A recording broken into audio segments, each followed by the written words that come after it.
Welcome everybody. My name is Adriana Ossa-Cruz and I am one of the lymphedema therapists from the NorthShore system. In this presentation, I really would like to make this presentation dynamic, and it's not a formal presentation that I'm just going to stand up here and tell you a bunch of things. So feel free to interrupt and ask questions at any point. I like when people ask questions because that brings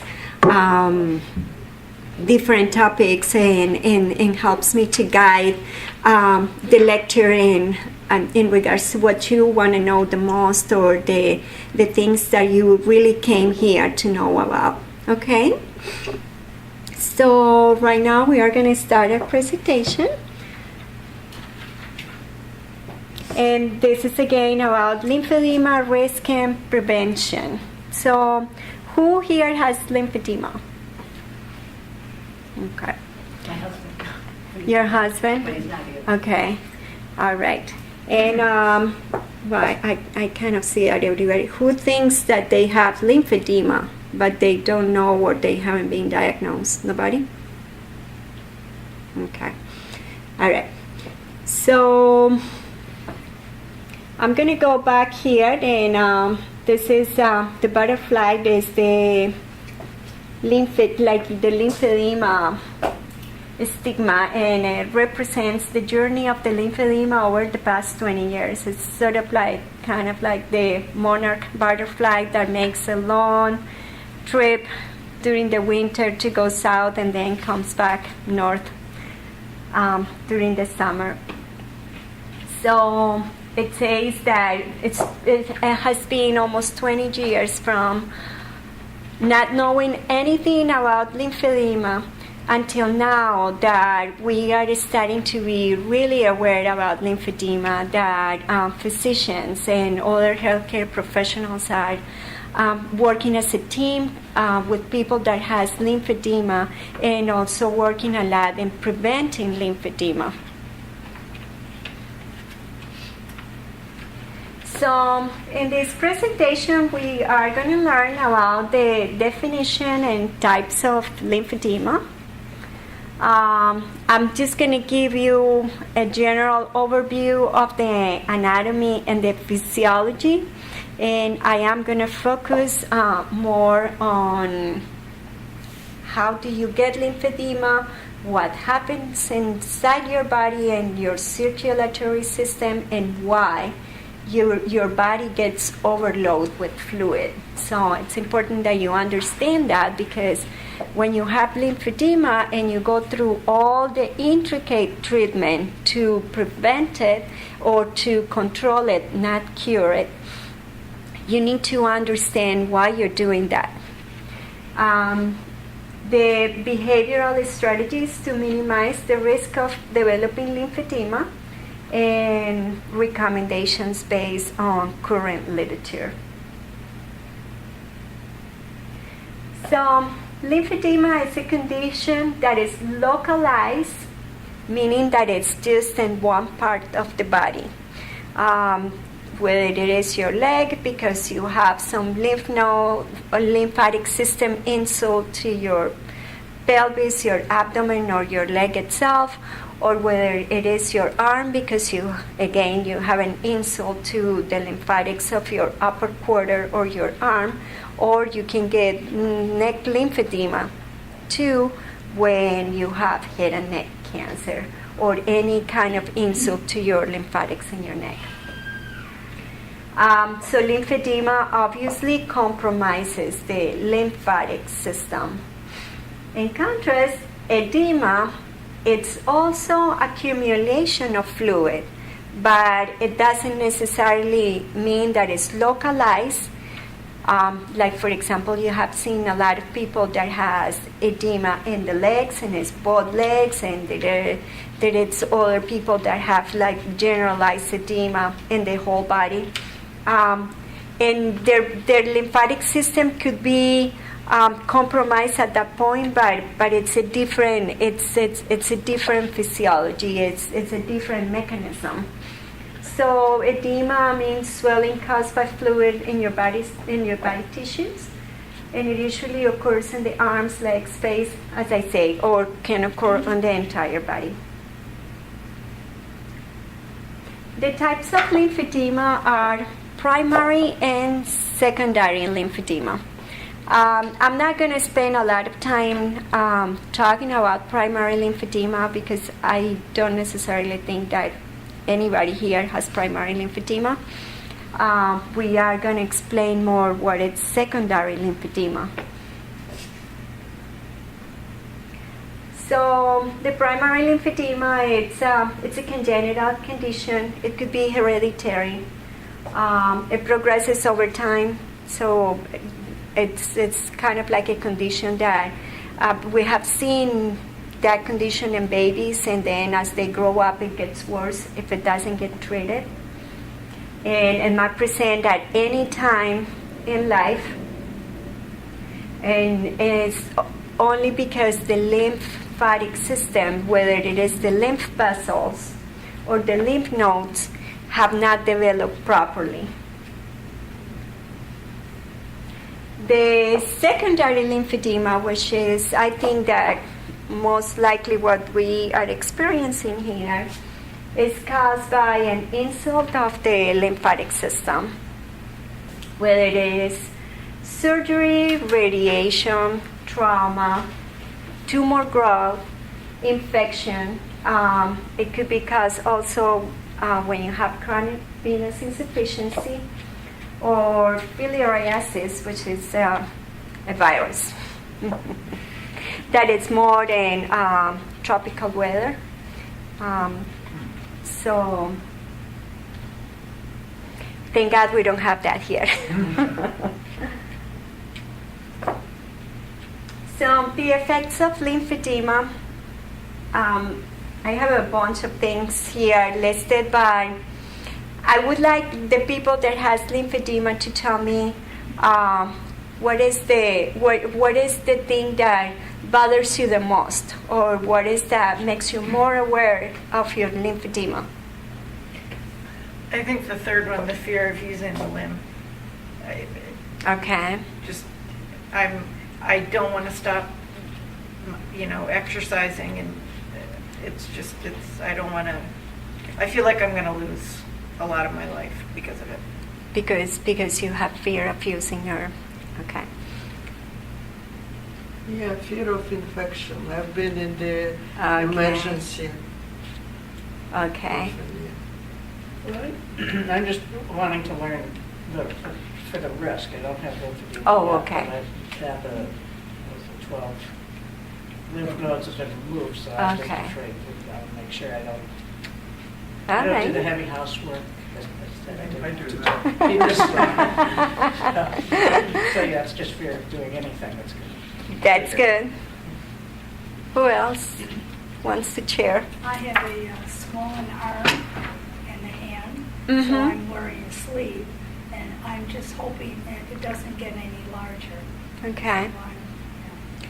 So you have fear also of using your arm because it's going to get worse? Oh, yes. Okay. Who else wants to chair? Well, my husband has it in the head and neck. Oh, around okay. here. So he's been through therapy. Uh-huh. But that's actually ran out with Medicare now. Mm. But he wears the compression thing, and we massage him. But it seems to come back, Mhm. overnight. So that's, it's no fun. But I guess we have to do it because we don't have to get worse. That's, yeah. Is that true? It is completely true. So they did a lot of aesthetic and cosmetic issues. I have my patients all the time complaining that the clothes don't fit right because one arm is larger than the other, so either they have to buy sweaters in a bigger size, so it's big on one side and tight on the other. But I think that all of you have very valid concerns, and that's what as a physical therapist that's what I hear all the time. Everybody has that fear of moving because it's just like I'm going to get this worse, or if I don't move, if it's going to get worse anyway, or is it going to get cured?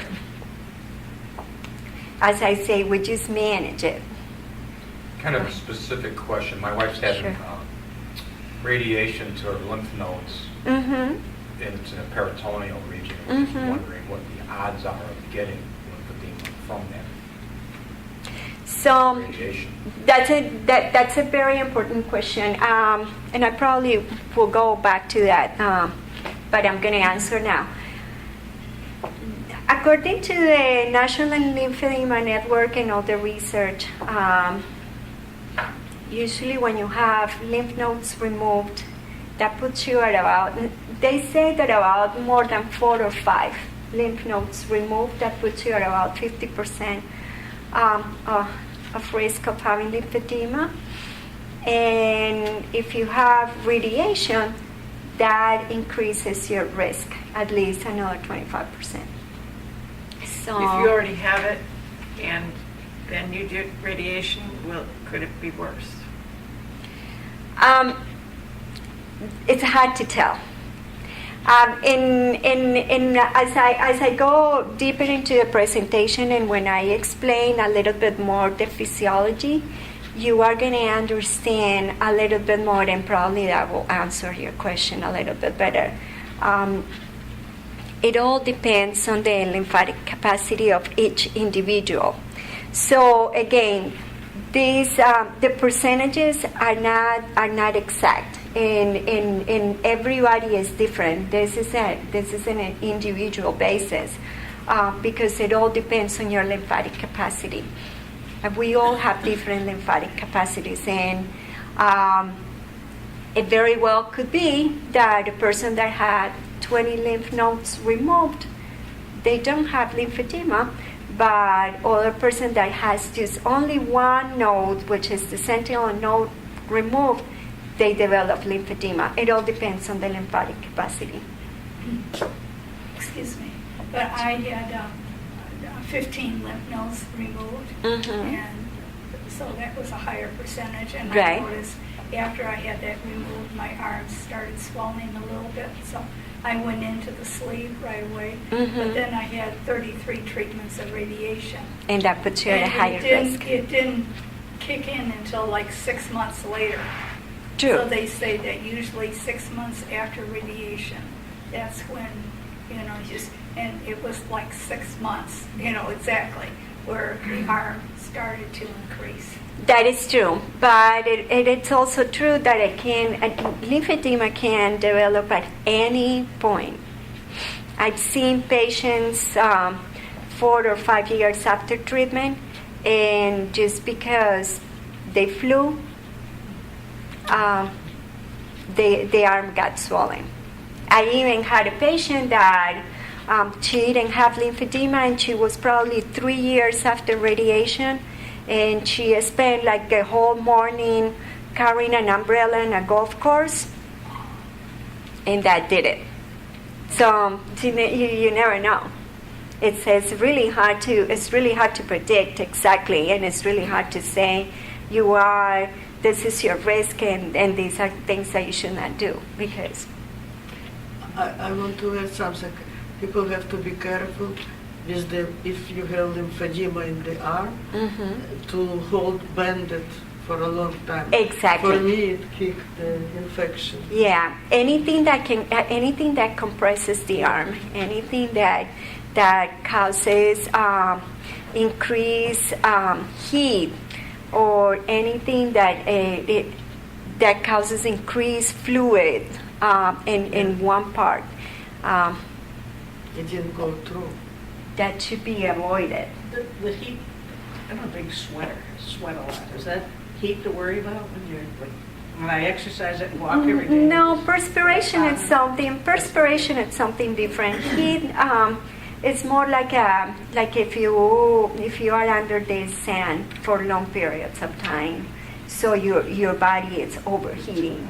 It's more like overheating conditions. Or, for example, if you like to go on bathtubs that are really warm, and you stay there for too long. Okay. Those are the things. Are you saying it's not safe to fly or? Well, no, I'm not saying that it's not safe to fly. And flying is something that is very controversial because there is no research that implies that flying causes lymphedema.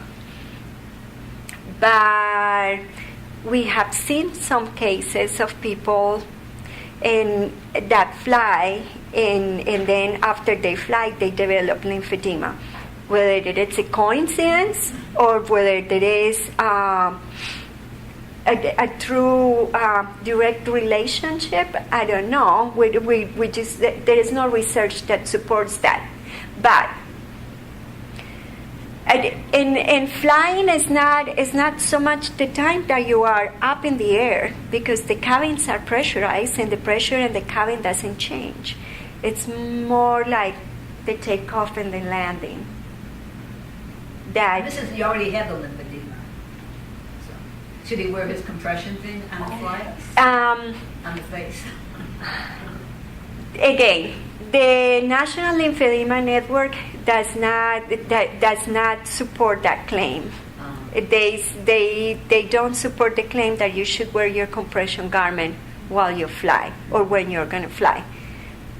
If I were you, I will wear a compression garment if I know that I have any type of swelling problems. People with chronic venous insufficiency, they have to wear compression stockings when they fly because the legs get swollen. So I will wear the compression garment. Or would you wear it maybe just for takeoff and for landing? Or you will wear it for the whole flight because if you just put it on, you just have it on. So you're better safe than sorry.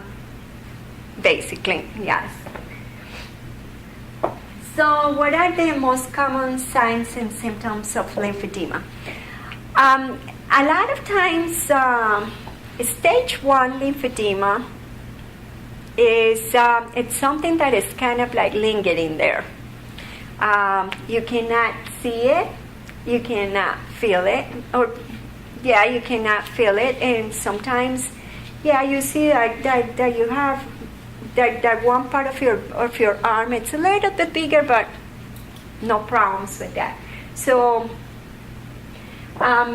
it's very subjective because for us, the therapists also, it's hard to, sometimes it's just so the swelling is so minimal that for us it's hard to capture that with measurements. So we really cannot say for sure. But there are some subjective signs and symptoms that will tell us that you are having already a stage 1 lymphedema. So the signs and symptoms that we look at it are, again, visible swelling. Bleeding is something that is not so much a stage 1 lymphedema. It's more like when the lymphedema has progressed. Do you know what bleeding means? Okay, so she might have bleeding, a little bit of a bleeding edema. Yeah. So it's basically when the edema starts. It means that it's a stagnant fluid. So when you press on it, it creates an indentation. That's what bleeding edema means, and that's more like a sign of a stage 2 lymphedema. Bogginess. Sometimes the arm feels like kind of flabby. Yeah. Heaviness, achiness. It doesn't hurt, but it doesn't feel comfortable. It's just like you're always trying to shake it out, basically. General discomfort and tissue quality changes. Sometimes you can see that the skin it starts changing and your skin becomes a little bit more shiny, or you don't have so much hair on that part, or sometimes you can develop like some sort of like that orange peel skin. So those are some of the signs and symptoms of lymphedema, or the areas that are at risk. So we have these self-check inventory. Let's see if I can try to make this bigger.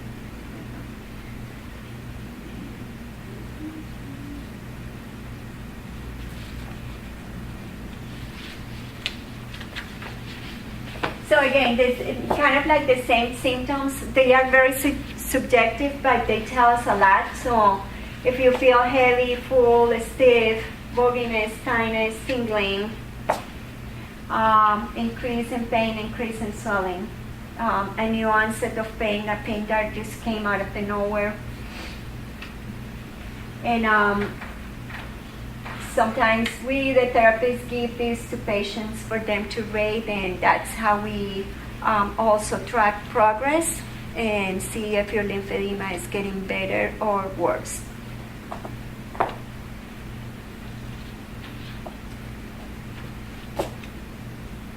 So the anatomy of the structures of the body and the circulation, the lymphatic system, and the relationship with the circulatory system. So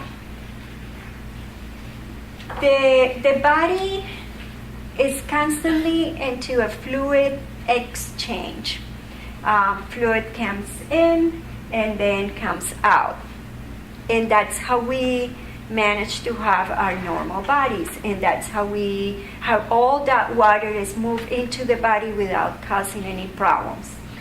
So basically we have our arteries, and then there are some connections in the interstitial tissue, meaning like in between your skin, and then we have the veins.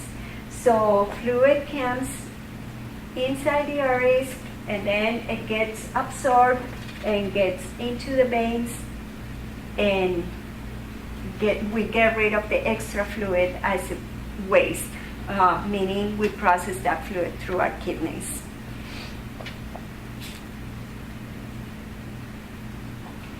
So for the blood circulation, the heart is the central pumping mechanism. It's a closed system. That means that the blood kind of like goes around the body, and it comes in and out the heart. And the blood it's the fluid that transports the oxygen and nutrients to the body tissues. For the lymphatic system, the circulation is driven by pumping in the muscles. So our muscles are our own lymphatic pumps. Every time that we contract the muscle and relax, that creates pumping on the lymphatic system to move fluid. It's an open system. That means that it's like in the entire body, and kind of like the fluid that's out there inside the tissues. And it hauls waste from body tissues and transports proteins for healing and infection fighting.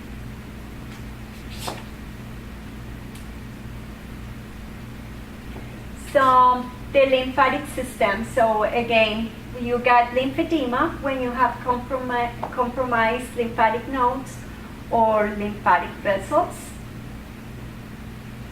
And when you have compromised lymphatic vessels in certain parts of your body or compromised lymph nodes, we use what we call watersheds, or different pathways to drain that area that is compromised. So if you can see up there, do I have a light with this? The top one. Oh, this one? Oh, okay. You have to hold it. It's going behind I don't the think screen. it likes it. Yeah, it's going behind the screen. Okay. So we can see like the green regions or the green spots on the picture. Those are the pathways that we use to drain the body. So, for example, if you have lymphedema of your right arm, we will use those pathways to move that fluid to your left arm if you don't have any problems on your left arm. And also, we will move that fluid to your growing lymph nodes if you don't have problems on your growing lymph nodes. So that's easy.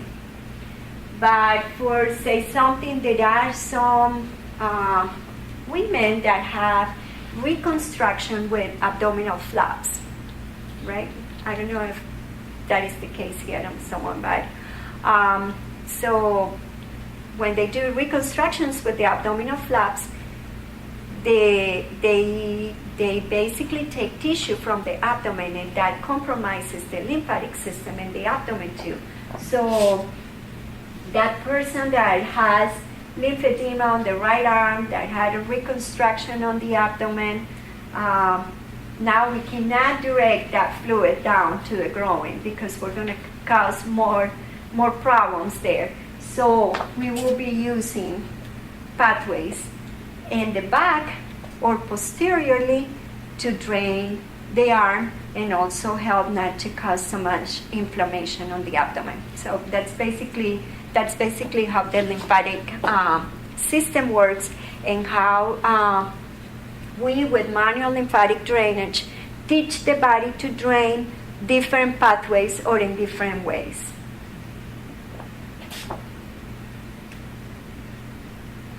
So the physiology of the superficial lymphatic system. So what does the lymphatic system do? I think that we already say that. So the lymphatic system is part of your immune system. So it basically gets rid of fluid and waste. How does it work, and why do I need to worry about it? So again, immunity, healing, waste management. And then we have this guy here. So again, what I said before, that's the arteries and the veins and the lymphatic nodes in the interstitial space. So when the body does that fluid exchange, there are two very important processes that are happening. And one is filtration, which means that water goes in to the artery, and the other one is reabsorption. So, one is filtration, so water comes out the artery, and reabsorption, so it means gets reabsorbed into the veins and then gets into the central system and gets out through the kidneys. That is the normal body exchange. But what happens when we have lymphedema? So for this filtration and this reabsorption to happen, there are very specific pressures inside the tissues or inside the body. So for the fluid to get filtrated into the artery, the pressure is higher in the outside and lower in the inside. And then in the veins, it's the opposite. Because the fluid needs to come in, so the pressure is lower in the outside and higher on the inside to be able to go inside the vein. But the problem with lymphedema is that it completely disturbs this very intricate system of pressures and this exchange of fluids. So because there is increase in fluid, the pressure on the outside gets higher, so the fluid doesn't go inside the artery and it doesn't go inside the vein, and that's how it gets accumulated, because it doesn't move anywhere, because there is no pressure that is going to move that fluid. So that's the important part of this. Any questions? I have one. start to get lymphedema, how long does it take for the progression till your arm is very swelled? Does it happen quickly, or is it like a simple sensation that grows over months and develops where your arm swells? Well, that's a very important question, and there are a lot of factors that determine that, the progression of lymphedema. It all depends on your lymphatic capacity. So if your body is getting gradually overwhelmed, probably a progression, it's a little bit slower. If your body gets overwhelmed all at once, you might see that your arm just blow up. So it's so that's one. That's your lymphatic capacity. Also, it all depends your activity level or the things that you are doing to aggravate that situation. Like if you have a stage 1 lymphedema and you basically are not aware that you have lymphedema, and therefore you don't seek treatment, or you are not doing anything to control it or to manage it, it can get worse over time.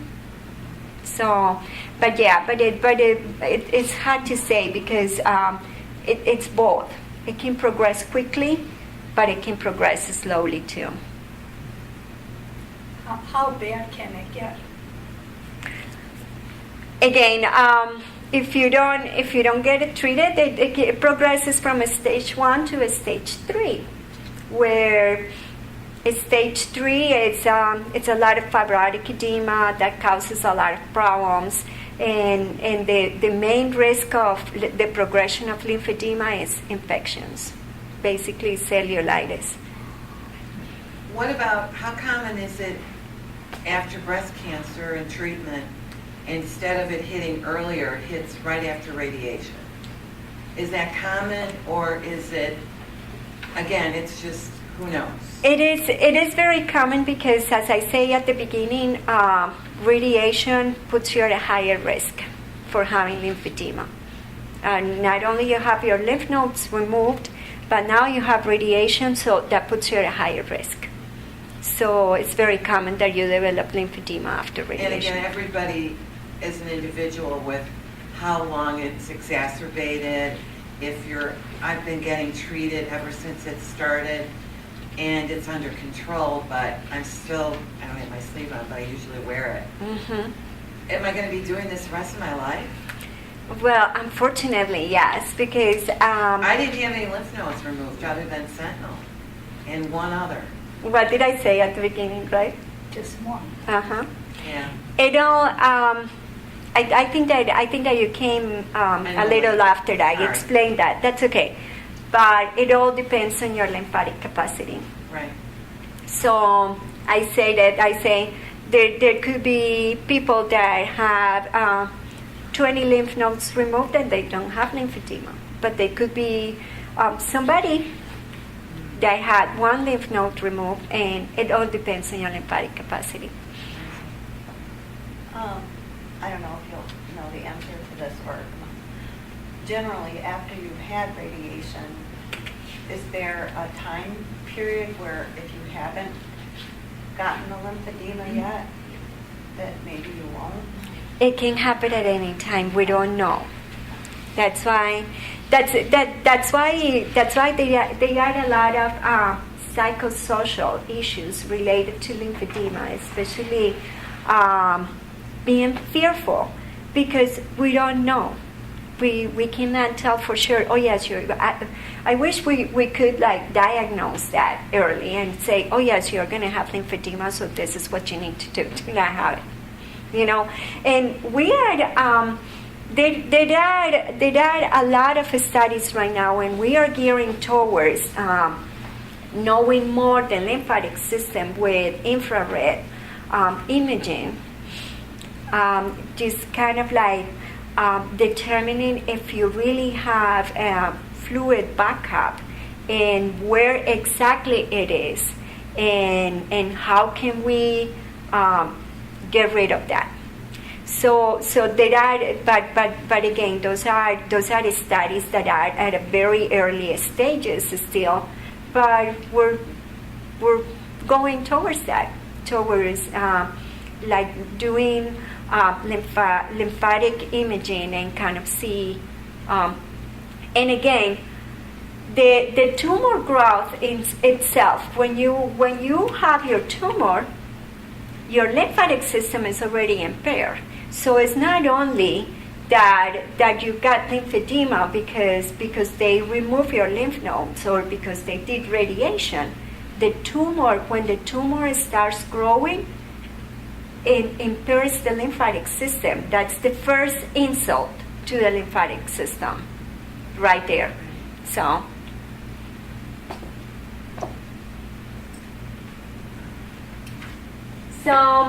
Why do I need to worry about my lymphatic system? Again, all these things we have been talking about, the lymphatic load, the transfer capacity.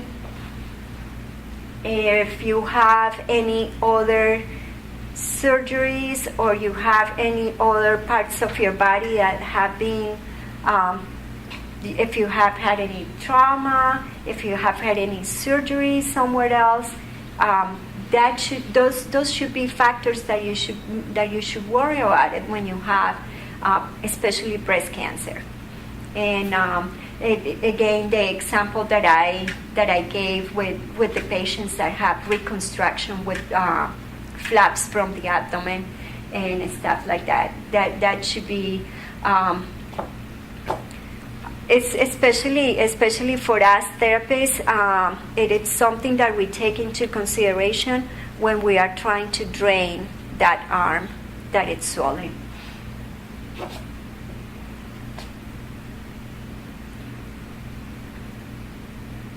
So we know about the anatomy of the lymphatic system, right?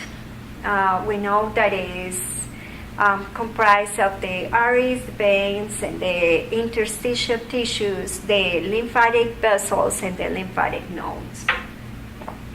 I hope you know a little bit about the physiology. Why do we get fluid, stagnant fluid, or fluid stuck in one part of the body? It's because there is no fluid exchange between the circulatory system and the lymphatic system. And the body quadrants at risk. So if you have your lymph nodes removed on your right side, obviously your right upper body, including your arm, are the areas that are going to be at risk. Or if you have lymph nodes removed on your groin, obviously your leg and the side of the groin that the lymph nodes were removed, those are the areas that are going to be at risk.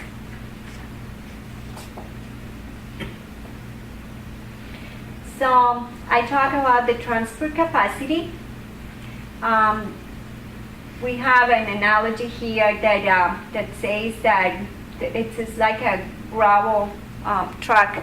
So if the gravel it's at the level of that the truck can transport, you're fine, you're not swollen. But if they put a little bit more gravel in that truck, it starts overflowing, and then it stays there because the truck cannot hold all that load. Again, why are we so worried about lymphedema? It's not only the cosmetic part. It's not only that the arm looks bigger. It's not only that the clothes don't fit properly.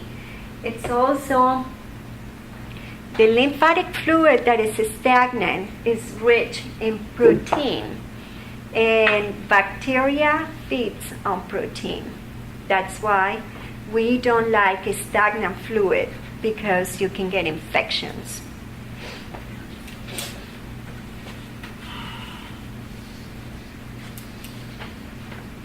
So the factors that decrease the lymphatic transfer capacity, so the lymph node removal, the radiation, the scar tissue, lymphatic fluid doesn't go through scar tissue.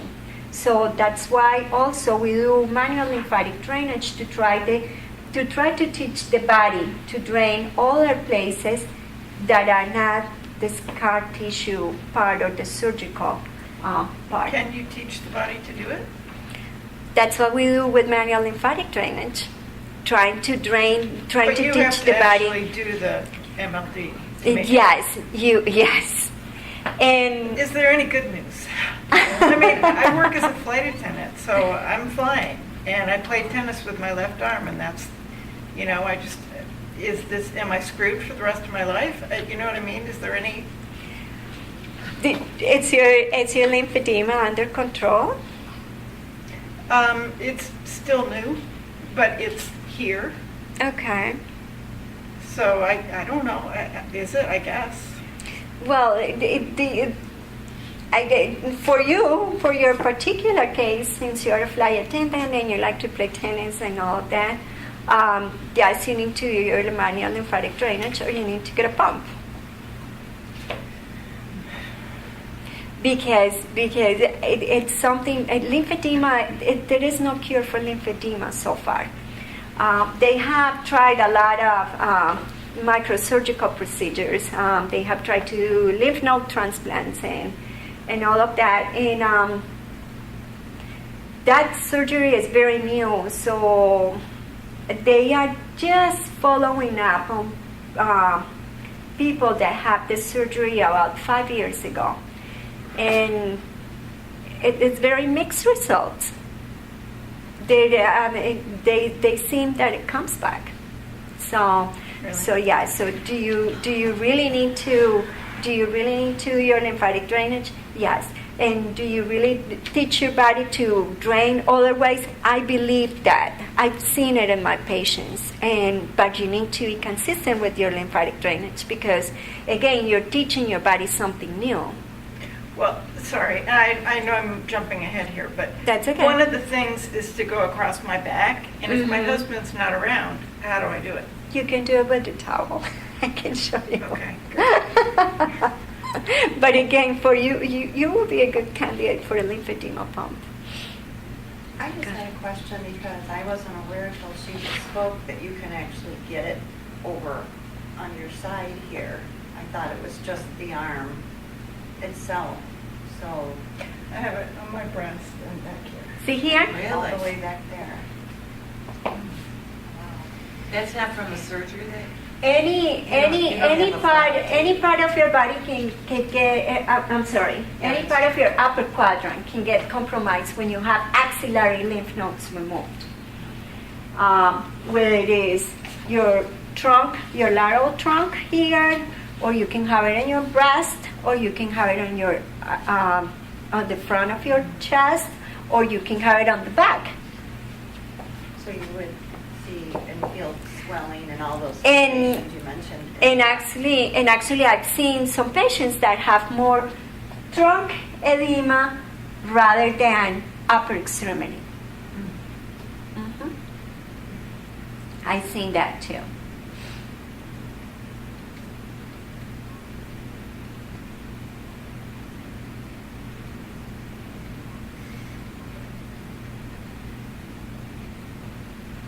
Okay,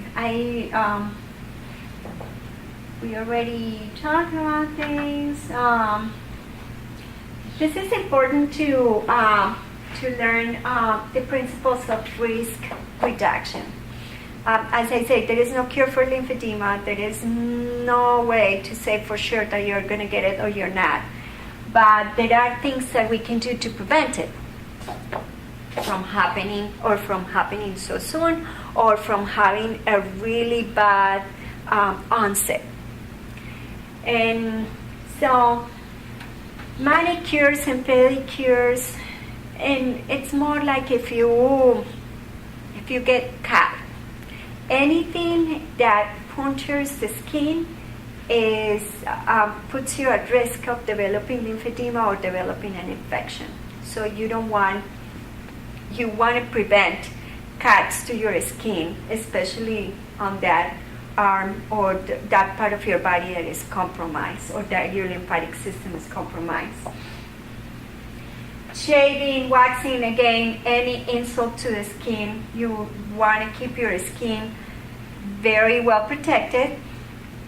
For some of you that like gardening or outdoor activities, it's better if you keep your arm covered because mosquito bites are an insult to your skin.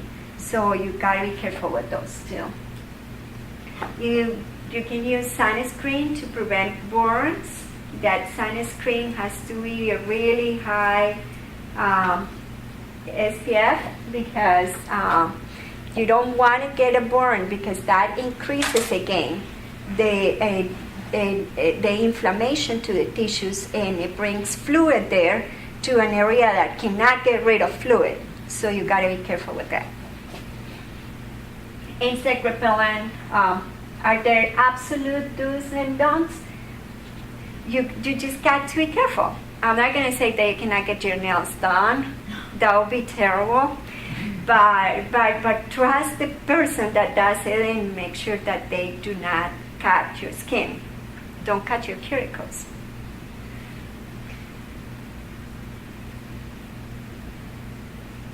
So what increases the lymphatic load in the body? Again, any type of inflammation, any type of trauma, any insult to the skin, anything that causes inflammation increases the fluid in that part, and that fluid stays there because it doesn't get rid of.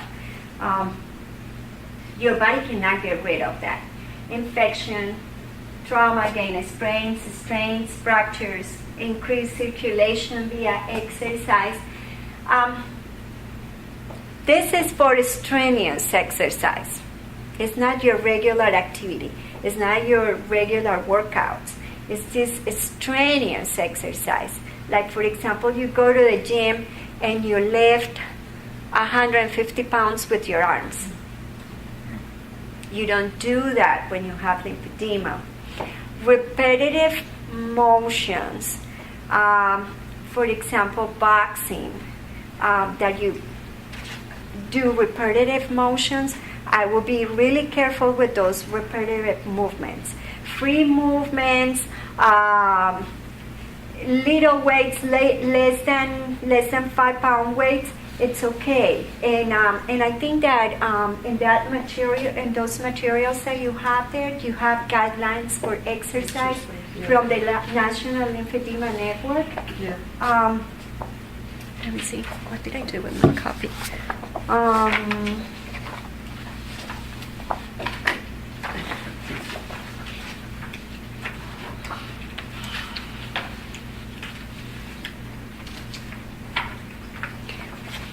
So here is a page that says topic exercise. Do you guys have it? Yeah. Okay. That answers a lot of the questions about exercising and the intensity of exercising, and also says that for exercising you should wear your compression garments. So are you saying things like regular energetic walking or swimming? It's fine. It's fine. It's fine. Unless you're walking in the intense heat. Okay. Okay. Good to know. Yeah. What is this? Like- You mentioned heat before, and I'm just curious. What does that mean if you live in a hot climate? Does that have an impact? That you gotta be more careful, yes. Okay. Yeah, because and this is for example being in a 90-degree day outside for hours. Oh, okay. Okay, that's why I say it's strenuous activity, like very strenuous, and something that causes overheating in the body. Okay, so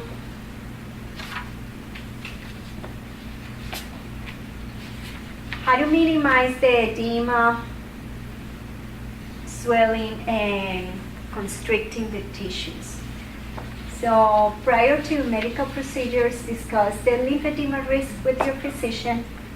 And this is very important, and I think that you all have heard about like not having blood draw from your lymphedema arm, not having blood pressure cuffs. And when they take the blood pressure for one time, it might not be a problem. But for example, if you get in the hospital and they do it, they put that blood pressure cuff there that is taking your blood pressure on and off all day, that is a big problem. But no blood pressure cuffs on that lymphedema arm, nothing that compresses the arm, nothing that kind of constricts the circulation and kind of like brings fluid to an area that cannot get rid of that fluid. Okay? Just on that one point, is there? I know there are things like medical or bracelets and whatnot. Is there something specific for this? So it would just alert a caregiver. They were. The hospital has some wristbands that are pink, and it says I had one the doctor gave me just in case. And it says lymphedema risk. So by the time that you get admitted to a hospital, you tell the nurse or even the triage nurse that you have lymphedema or you are at risk of lymphedema. They will put one of those right away. So everybody will know that they won't do blood draws or they will take the blood pressure from that arm. Yeah. A well-balanced diet, well, who doesn't want to have a well-balanced diet? Keep well hydrated. Hydration is very important. So many people have asked me like, well, and if I drink water, then will I get swollen? You need to be hydrated. So yes, drink water.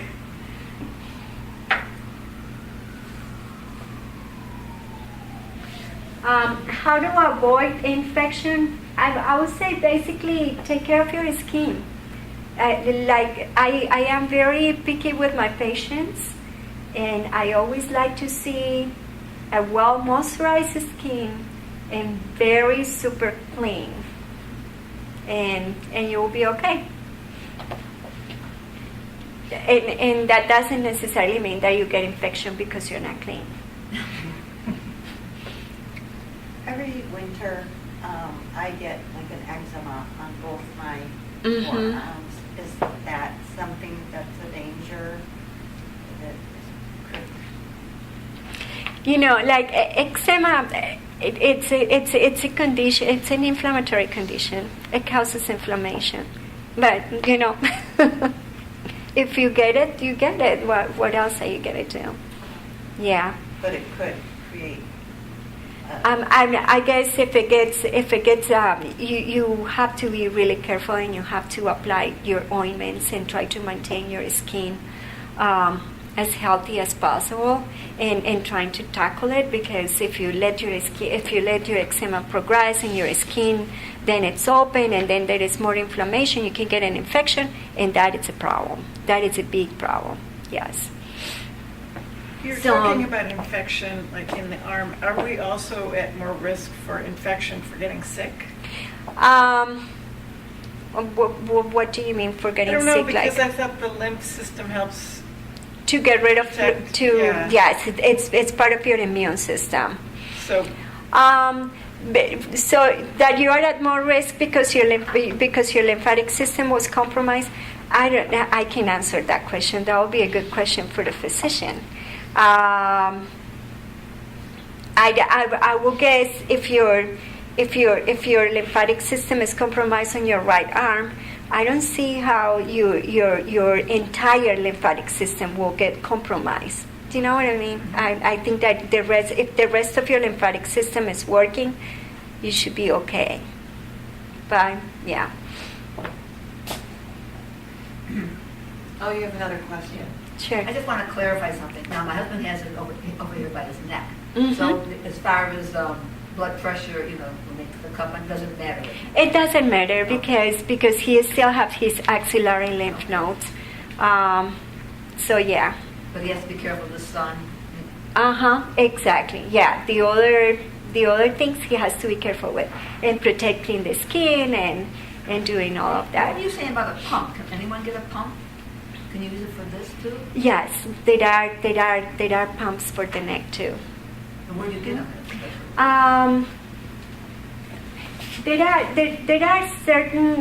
There is certain criteria that you have to meet to get the pump.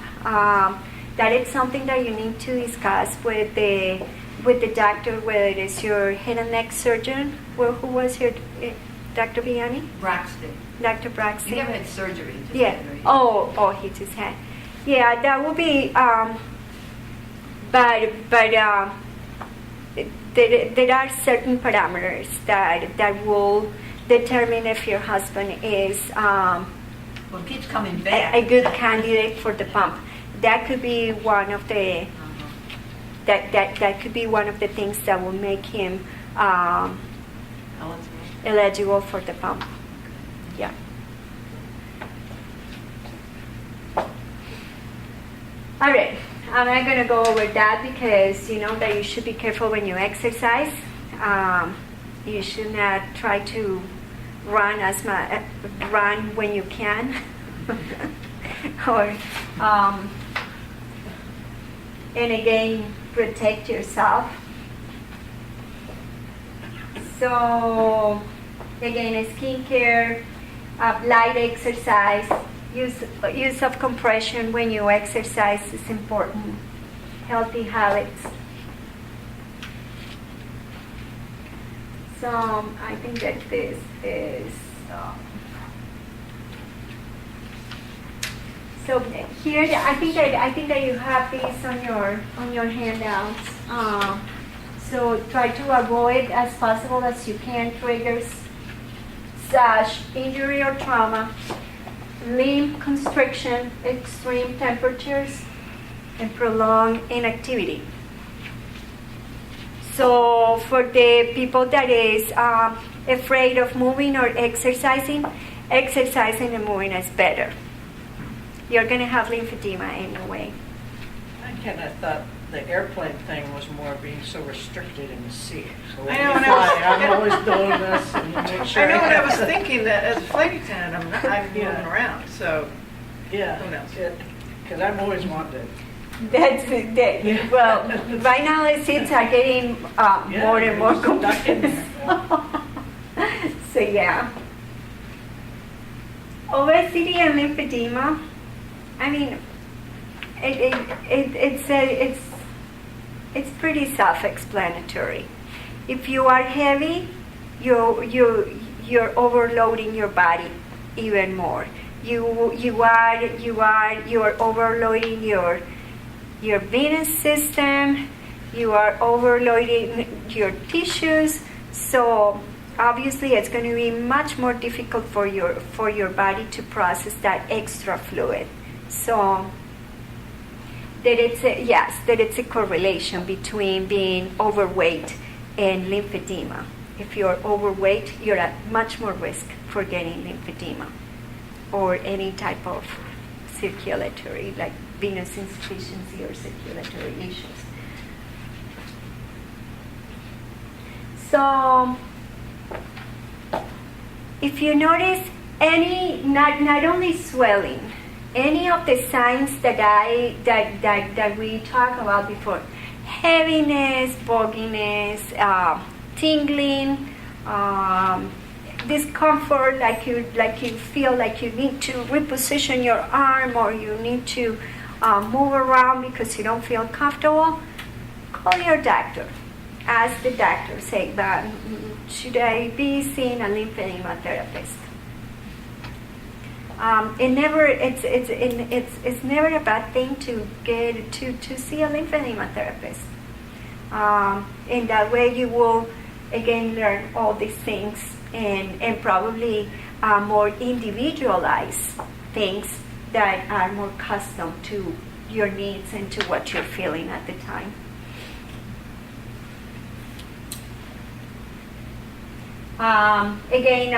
That it's all on the exercise handout. So be mindful of the exercise. Don't disuse or overuse. Remember, this is very important. Remember that muscle contraction drives the lymph circulation. So I had a patient just yesterday that told me that she was wearing her sleeve at night because somebody told her that if she wears the sleeve at night, so then she will be good and she doesn't have to wear it during the day. Wrong. The compression garments are made to work with movement. And I have some examples of compression garments here, so if you just want to pass it around. So the way the compression garments work, it's almost like if you have your hand doing self-MLD. So you wear your compression garment, and every time that you move, this is what happens, right? So activates your palms. These are fun. These are called lymphedemas. These are fun sleeves that somebody came up with the idea of making sleeves with nice fun patterns. The compression is very light, so they might not be good for everybody. So if you just can pass it around. Is it, I don't know how to word it, but for us, the compression sleeve and the gauntlet for the hand kind of work together. I mean, is that typical? Did you have Yes, that it basis? is. It is pretty standard. Okay. Yeah. How worried do I get if I say, oh, I don't have my gauntlet on? I start getting nervous if I don't put the gauntlet on with the sleeve. Don't get too hysterical about it. If it makes you feel better. Yeah, do you know, for the ones that are gardening, these pulling winds, the whole afternoon, wear your sleeve and wear your gauntlet and cover your arm and do and kind of do your full gear, your full protective gear. If you like gardening or any type of outdoor activity that requires like spending a lot of time outside. Now, One quick question. Like for my husband's case, he wears the head covering. He shouldn't take naps in it. He shouldn't sleep in it at all. that garment is different. Oh. Yeah, the head and neck garment is different, and the head and Yeah, neck no, it's garment different than this. it's something like this. So that's a very important question. That is different. They should use that for sleeping. He can. Okay. Yes. He has. Yes. But not all, for all night. If he can tolerate it, I Oh, don't know. okay. Yeah, I usually tell my patients to wear the garment as much as they can. That's right. Okay. Yeah. But there, but at last, And, she was iffy about it. You know, when you go to sleep or when you. Yeah. But the head and neck lymphedema behaves in a slight different way than the arm. I am focusing more on the arm here. That's why I'm throwing in Yeah, questions. because a lot of people, because majority of the people has upper extremity or trunk lymphedema. But so the garment, they wear as much as they can, and also I am permissive with my patients wearing that head and neck garment because obviously you don't want to go outside with that, right? So I tell them wear it at night and wear it as much as you can during the day while you're at home. So Okay. that's slightly different, and plus it's a completely different garment. So okay, so this is a night garment, and this garment I will use in a case like yours, Yeah, at because your lymphedema is stubborn. Mhm. It seems like it, right? So not everybody needs a night garment. It's only for certain people that has very stubborn Is it instead lymphedema. of bandages? I can use this? Yes. So that I don't need to bandage, I can use. Then you don't need to bandage at night. Just one thing. Just that. You just slip it on. Mm-hmm. I So think they sell this in the store, yeah? you might want to talk to your doctor, and Yeah. or do you know what? You might want to go to Bandriel's. To what? But where do you get your compression garments? I have it in the store. They sell it in the In Mont Prospect? Northwest Highway? Northwest Highway. Yeah. They sell this. Talk to Claudia about that. Oh, Yeah. okay. Yeah. Now, You're on Northwest Highway. for for the people that has trouble bandaging or joining and docking the sleeve, there is a lot of people that has a lot of movement restrictions and limitations. So there is these Velcro garments that provide compression. I'm sorry, but I think that this is for the ankle. But for the arm will be like something like it will go the Velcro, Velcro, Velcro, Velcro, Velcro, Velcro. It's kind of bulky, but if you cannot put that tight sleeve on, it's a good option too. So these are some things that we use. Thank you for bringing that up. And then for some of you that have the lymphedema in the trunk, and again, this looks like something that you put for the eyes, but it is. It's called a swell spot. So you will put it anywhere you have your lymphedema here, and you put it inside your bra, and that will provide some compression there in that part that feels a little swollen. So.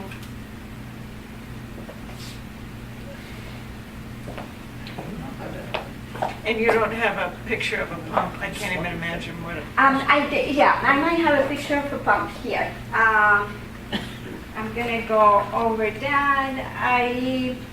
I also have a book here that you can see like the different compression garments, different options. But I think that I have it all covered here with this stuff. We already talked of this. You guys are very familiar with signs of infection, right? So redness, warmth, flu-like symptoms, fever, increased swelling, tender nose, localized pain. Obviously, if you suspect that you have an infection, you need to call your doctor. And that would be your primary care doctor. You can call your primary care doctor. You can call your oncologist. Anybody. If it's at night, you have to go. You go to the emergency room. Yeah, you don't want to leave that infection percolating there. Yeah, that's not a good idea. How common is lymphedema? Do you see the wide range? Yes. 3 to 87%. I mean, who can predict that? So, medical literature reports 15 to 20% of occurrence, and that's not right. They need to update their research there because we see more and more people with lymphedema, and that's why so many people goes undiagnosed because there is not enough awareness.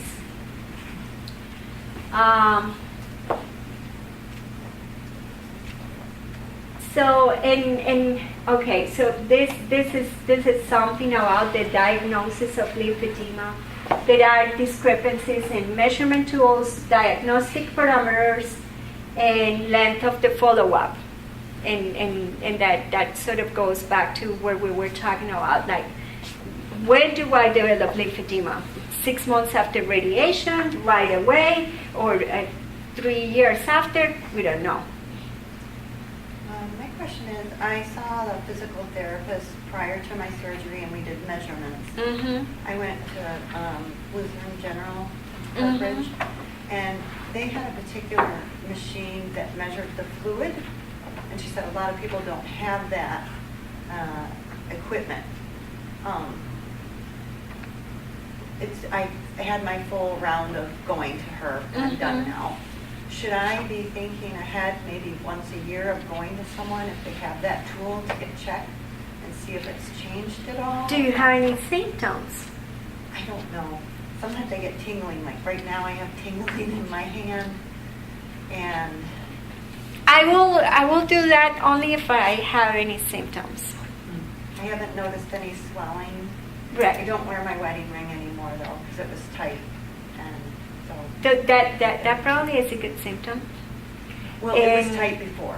Oh, okay. Yeah. I Well, just have big nipples. okay, I so have then, construction on my yeah. hands. So like if you don't have like any new symptoms, anything that is new, I probably won't worry so much about it. It's only if you're having symptoms.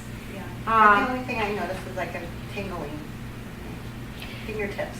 Yeah, but you know, again, well, you can talk to your doctor, but that tingling can be coming, I don't know, for something else, from somewhere else too. So yeah, but definitely tingling is one of the signs of increased swelling too.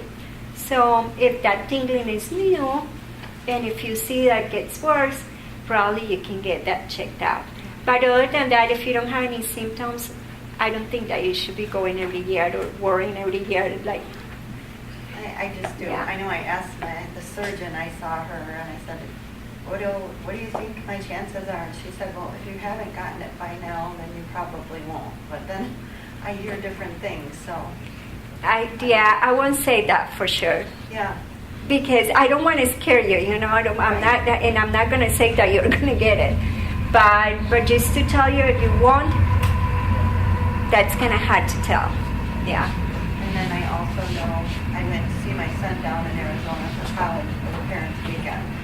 I stood in the sun at 105 degrees for 5 hours. Probably I will never do that again. But interestingly enough, the heat from Arizona, it's a little bit different because it's dry heat. That makes a difference. Really? So it's better for you Humidity. than, really? Increase in barometric pressure. So using a moist heating pad on my back at night probably is not a good idea. Not on the side that you have your lymph nodes removed, no. So don't use it. No heating pads on that particular area. On your lower back, on your other side, it's fine, but not on that particular area that you have the lymph nodes, no. Just to follow up a second. You mentioned the no difference between Arizona and a place like Florida or Texas, the humidity. The humidity. And that's a factor. Because it's increased in barometric pressure, so it affects the pressure inside the tissues. But again,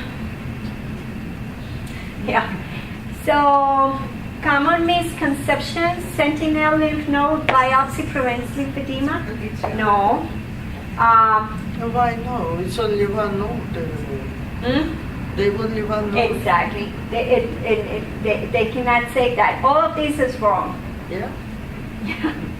I'm just not going to read it. I thought they started to do to prevent lymphedema.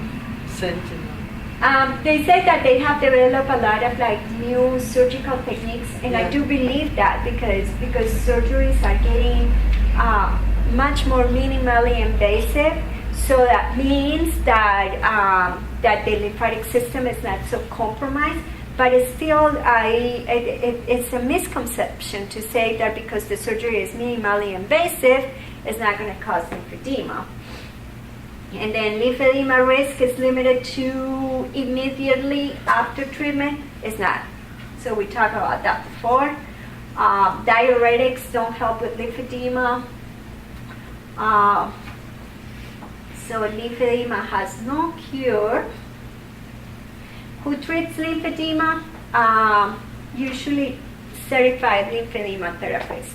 So these are the letters and the credentials that you should be seeing on your therapist when you are going to go and seek lymphedema treatment. They should be lymphedema certified. So it's basically a CLT, certified lymphedema therapist, and the LANA certification is an extra certification that we get. So we do manual lymphatic drainage. We use compression. exercise, and the pump is coming. If I'm going too fast, you let me know, and if you have any questions and you need me to stop, you let me know. But I think that we have talked about these already. So, Sorry. I'm sorry. No, I was laughing at the joke. Oh, yeah. I was just going to ask, what about getting a massage or acupuncture? What are your thoughts on those two things? Acupuncture is something that has been very controversial. We don't want any puncturing the skin on the side that is at risk of lymphedema. The rest of your body is fine. An acupuncturist that is going to tell you that they can treat lymphedema, I don't think so. But again, but any puncture to the skin, and acupuncture needles don't go too deep, but they penetrate the skin. So, And what about massage? and in deep tissue massages, with the deep tissue massage, you're rushing blood and increasing circulation to your body. No, so that's not good. So if you get a massage, Oh my God, I'm just gonna have to start over again here.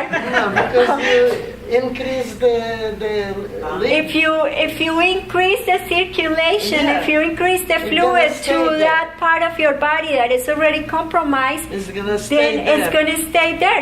Because the body cannot get rid of that. Yeah. Now, if you have lymphedema up here in your arm and you want to have a deep tissue massage on your lower back and your legs, fine, that's okay. But not up here. Don't let the massage therapist dig in your arm like, oh yeah, we're going to get rid of this. Yeah. Or it feels so tight. No. they do like light. There are massage therapists that are trained in lymphedema specifically. So if you want to have a massage in that part of your body, I will see a trained massage therapist, like a massage therapist that is trained in lymphedema too. Is it good for preventative? No, You wouldn't recommend it? no, there is no preventive massage for lymphedema. You can start doing manual lymphatic drainage. Well, I guess I don't know, I thought that like it was like. The push the fluid away from massage and manual lymphatic drainage.